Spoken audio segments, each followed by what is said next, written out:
Des histoires de tout petit. L'histoire du mois s'appelle C'est un lendemain qu'à la vélote. Écrite par Grégory Wana et illustrée par Chloé Lonetté. Lorsque tu entendras cette petite musique, c'est qu'il faudra tourner la page. En nous. C'est un lendemain qu'à la vélote. C'est bientôt le carnaval de l'école et Yvetot adore le carnaval. L'année dernière, sa maman Lélène lui avait confectionné le costume de tous ses super-héros préférés. Pour Loulou, son grand frère, c'est tout le contraire. Il trouve qu'au carnaval, les gens chantent trop fort, dansent n'importe comment et font trop de chichi. Bref, il masse et en chapeau, il pas besoin plus que ça. Cette année, à l'école, le thème du carnaval est imposé. Les enfants devront préparer un déguisement 100% recyclé. Aïe, aïe, aïe. Si tout le monde sait déjà ce qu'il va faire, ce n'est pas le cas des deux frères. Yo pas ni l'ombrage en l'idée. Affolé, Yvetot court voir sa maman, convaincu qu'elle saura leur trouver le costume parfait. Maman, cette année, je voudrais un costume qui lâche ma barbe, qui déboîte de sardines, qui soit malade à l'hôpital. Oh papa, Ishmael, tout ça bagaille. Et pour toi, mon loulou, je fais la même chose? Demande-t-elle d'un air taquin. Moi, ça va. Non, merci. Maman Lélène finit par leur dire. Aïe, fanti, maman là. Je suis sûr que la nature vous fera du bien et que vous reviendrez la tête remplie d'idées.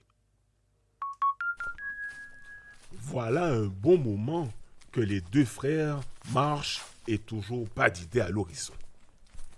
Au détour du chemin, ils tombent nez à nez sur une décharge sauvage en pleine nature. Berk, les gens sont trop malpropres. Tiens, on doit aller ici. Hein. Concombre sans graines, les deux zouaves prennent le chemin du retour sans avoir trouvé leur déguisement. Loulou voit bien que son petit frère est triste.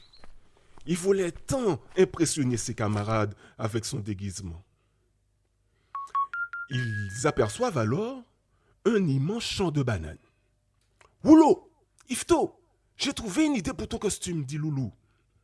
Les deux frères récupèrent un maximum de feuilles mortes. Et c'est seulement le soleil la presse tomber qui y rentré bocaillot chargé comme il est. Après avoir séché les feuilles, Yvetot écoute attentivement les consignes de son grand frère. Prends un vieux tricot et un vieux pantalon. Nous qu'écoute ces feuilles-là en l'air. Loulou veut transformer son petit frère en cyclone. Les feuilles seront peintes aux couleurs du tonnerre. Le gris, le blanc et le noir. En tournant sur lui-même, Yvetot donnera l'impression du vent qui tourbillonne. Tout dans l'idéo, il content qu'on t'y cabrite. Mais voilà, la veille du jour, Loulou, lui, n'a toujours pas de costume. Ce n'est pas grave, dit-il. En plus, mon père m'a couru vite. C'est alors que, discrètement, Yvetot retourne dans les bois, muni d'une brouette. Il a une petite idée derrière la tête. À son retour, la brouette est chargée de babioles en tout genre, récupérées dans la décharge sauvage des malpropres. « Petit frère, qui s'aura fait puis tout ça, malpropreté ?» lui demande Loulou, surpris. « Fais-moi confiance, ou que ouais ?» Yvetot bricole tout l'après-midi et appelle enfin son frère. « Hier, tu m'as aidé à trouver un super costume. Aujourd'hui, c'est à moi de t'aider.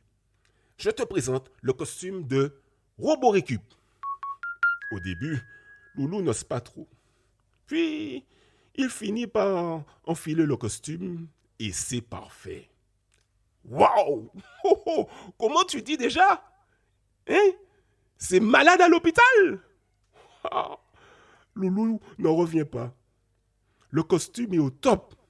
Il s'imagine même défiler dans les rues, lui et son costume de super robot de l'espace de la récup.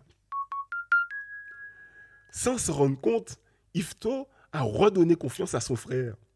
Lui qui semblait ne pas toujours s'intéresser aux choses, avait juste besoin qu'on fasse attention à lui. Demain, c'est ensemble, fiers comme deux coqs, Jem, que les deux frangins iront défiler en ville. Heureux de savoir qu'ils pourront toujours compter l'un sur l'autre. Passe, ni en parole qu'a dit, c'est en l'en main qu'à la vélote.